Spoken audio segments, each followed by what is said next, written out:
പണ്ടത്തെ എൻ്റെ കുട്ടിക്കാലം എന്ന് പറഞ്ഞാൽ കുറേ ഓർമ്മകളുണ്ട് കേട്ടോ. അതിനകത്ത് ഒരു ഓർമ്മയാണ് തേങ്ങയൊക്കെ ഒന്ന് ഉണക്കാൻ വെക്കുക, അത് കൊപ്രയായതിന് അത് നന്നായി ഉണങ്ങിയതിന് ശേഷം ഒന്ന് ആട്ടിക്കാൻ പോവുക അമ്മച്ചിയുടെ കൂടെ. അപ്പോൾ പണ്ടത്തെ ഒന്നും ഓർമ്മയൊന്ന് അയവറക്കാൻ വേണ്ടിയിട്ട് ഇപ്രാവശ്യം സന്ദീപാട്ടോ തേങ്ങയൊക്കെ പൊട്ടിച്ച് ഉണക്കാനൊക്കെ വെച്ചത്. അപ്പം ഞാനും തെന്നും കൂടെ അത് ആട്ടിക്കാൻ വേണ്ടി പോയി കേട്ടോ. കുറച്ച് പിണ്ണാക്കൊക്കെ കിട്ടിയത് തെന്നുവിൻ്റെ വായിലൊക്കെ വെച്ച് കൊടുത്തു, പക്ഷേ അവൾ കഴിച്ചില്ല. പണ്ടൊക്കെ ഞാനൊക്കെ അമ്മച്ചിയുടെ കൂടെ പോകുമ്പം ഞാൻ നല്ലൊരു ചില്ലറ വാരി കഴിക്കുകയൊക്കെ ചെയ്യുമായിരുന്നു കേട്ടോ.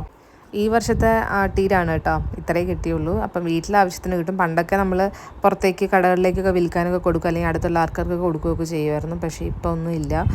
അങ്ങനെ 2 ക്യാനും പിടിച്ച് വൈകുന്നേരം കുറച്ച് കഷ്ടപ്പെട്ടിട്ടാട്ടോ സ്കൂട്ടറിൽ വന്ന് തെന്നുവിനെ ഇരുത്തിക്കൊണ്ട്. നല്ല ചൂടുള്ള എണ്ണയായിരുന്നു.